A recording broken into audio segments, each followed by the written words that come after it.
There's a new AI tool coming out every day at this point, but only a few are worth talking about, and even less specifically relate to artists. Well, we all wanted to see what Adobe would bring to the table. After all, the Adobe suite of tools are some of the most advanced programs for videographers and photographers. So surely they would ace the AI game as well. It's called Adobe Firefly and it's currently in beta. They've started with image generation, text effects, and vectors. And Firefly is trained on Adobe's stock images. This is openly licensed content and public domain content. It's aimed to generate content that's safe for commercial use. However, it's very important to note you cannot use Firefly at the moment for your commercial products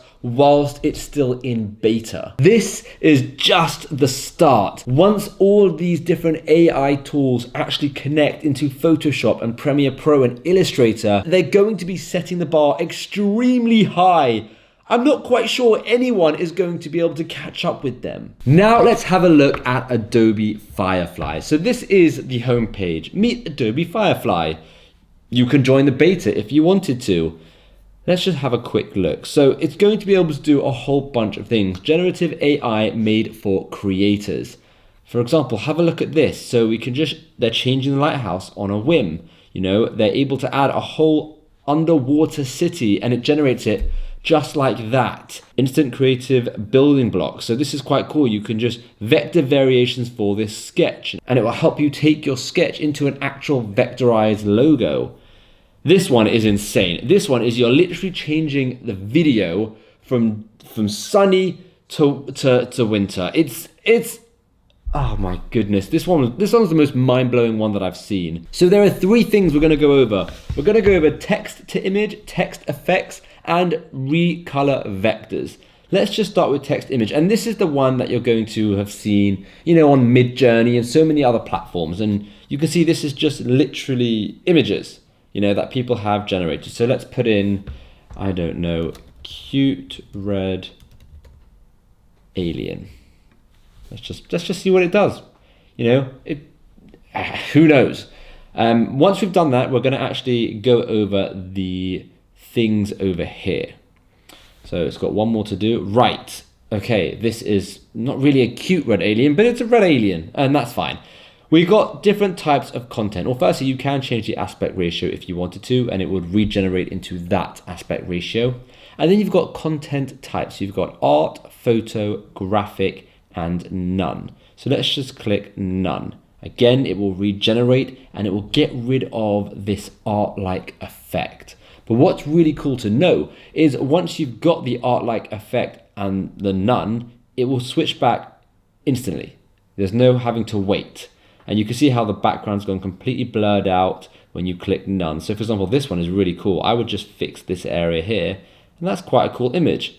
Now on top of that, you've also got graphic. So again, it will have to load because we haven't previously clicked graphic. But once that's loaded, we'll also click photo, and then we'll be able to cycle through them and see which ones we like the best. And now let's click photo. Okay, and we are all pretty much done. So you've got none, graphic, art, and photo. We can cycle between them quite quickly. And you can see how the general image stays the same. So the posture and the what they look like. The only thing that's changing is kind of like a little few details here and there to, you know, to make it this kind of content type. Now you've also got styles. So you've got popular, movements, themes, concepts, materials, effects, techniques. So let's just have a look at, you know, let's click watercolor. And what it's doing here is it's actually adding all of these kind of things to the bottom. So if you click, you know, palette knife, watercolor, and lino cut, you can see it all adds here. And then what you want to do is you just want to click generate. Again, sticking to that same kind of style, that same kind of theme. This is really interesting. But what we're going to do is we're actually going to go for none. And then we're going to go for popular, and we're going to go for synth wave. Wow, look at that one. That is cool, and you could just simply download this if you wanted to. And it explains how it works. So promoting transparency in AI. So Adobe is committed to promoting transparency around content generated with AI. So it will always say this is made with AI. That way people aren't misled or anything like that. Now if we scroll down, we can also kind of mess around with the color tone. We can mess around with the lighting. So we can put studio lighting in there. We can mess around with the composition. So we could do blurry background, color tone. Let's go for vibrant colors. Now we can see we've added all those different tags in at the bottom here. We can click generate. So that is Adobe Firefly. I mean, just have a look at some of these images. They're so flipping cool, right? And they're really good quality as well. I mean, that is good alien. I'm not seeing any kind of double faces or double eyes that sometimes you get when you use, AI image generation tools. And you can also click show similar and it will just show similar to these ones. Like all the other tools, they also do that. Wow, look at that one. It's really, really cool. And you can see they've done the blurred background. They've got studio lighting there. It's really flipping cool. But now let's go back and you can see this is everything people have created, right? Lots and lots of things that people have created. We're going to go and have a look at this one, text effects, because text effects is my favorite, well, one of my, I'm not sure because recolor vectors is very cool as well, but text effects is something that I used to do a lot of in high school without the use of any AI, and I would spend hours upon hours creating these really cool, mental looking text effects. Let me show you. So these are all the different types of letters. You can see that's like driftwood, black and gold dripping paint. We can either click one of these. So this is a realistic tiger fur. And what we can do is we can change this and it will make a realistic tiger fur. It's made this text effect with this realistic tiger fur and you've got 4 options here. So let's just, for example, click this one and have a look at what that looks like. You then over here have got actual text effects fit. So you can make it tight and that's where the effect fits really tightly around the letters, or you can go for medium, what it just was, or you can go for loose. Now loose can sometimes be a bit crazy, but sometimes it can work really well. And what loose does is it basically creates the effect and warps in a way the text. So if we zoom in here, we can see how the fur of the tiger is kind of coming off the letters in a way because we've gone for that loose effect. And then you can just change it. You can change the font, you can change the background color to see what it could look like. You can get rid of the background color entirely. Now let's just do something completely different. So let's do a multi-colored balloon. Let's just see what it does. Oh my gosh, it's so cool. It's so cool. This is mad. Look at that. Wow, and let's try a different one. Let's try dripping paint. Let's have a look at what dripping paint does. And because I've set it on loose, you can see the paint is proper dripping from the letters. Now if we change up let's change up the font, because let's try something else. Again, this works with a few different fonts, but I can imagine in time there'll be a lot, so at the moment there's only this, but there'll be a lot more fonts in time that this would work with. This is the main one. Let's try the main one. Wow, this is so flipping cool. And again, you've got submit to Firefly Gallery, copy to clipboard, or you can just very simply download it. And there you go. Now, like I said, absolutely love the text effects. There's so many applications I'm going to be able to use these text effects. Now let's go and have a look at the last one, recolor vectors.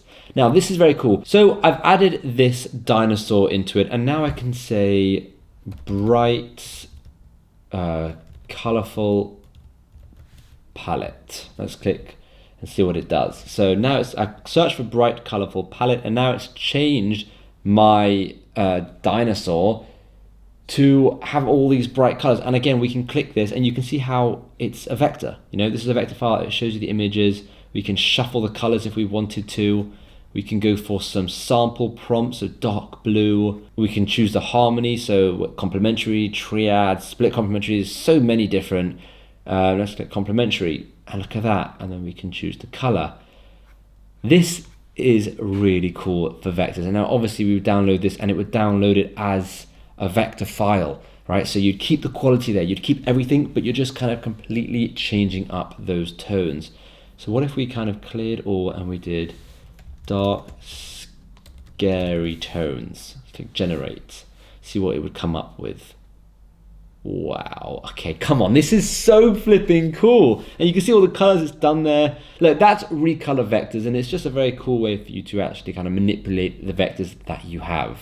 All in all, I am pretty blown away by what Adobe have done with their Firefly AI. Considering it's still in beta, and if they actually do everything they say they're gonna do in all their documentation, this thing is only going to get bigger and better. Now, after seeing something this powerful, the question on a lot of people's minds may be, well, what's the point in us? Clearly, our creativity isn't needed anymore. But this couldn't be further from the truth. AI isn't inherently creative. It's relying on us to create those creative prompts. The more creative we are in actually creating those prompts, the better the results are gonna be. You have to remember, AI, at the moment anyways, doesn't have emotional intelligence. There's no real feelings there or anything. Creativity isn't just making a pretty picture. There is so much more to it. So I wouldn't be worried about AI, whether it's Firefly or Midjourney or something even better than both of them taking over, because we will always be far more creative. Now, all of this AI is really cool, but what could we actually do with it? Well, you can actually make quite a lot of money using AI and harnessing AI for the right reasons. Check out this video here where I show you exactly how I use ChatGPT and various other tools to create some incredible AI-driven work that can be sold on t-shirts and mugs, specifically in print on demand.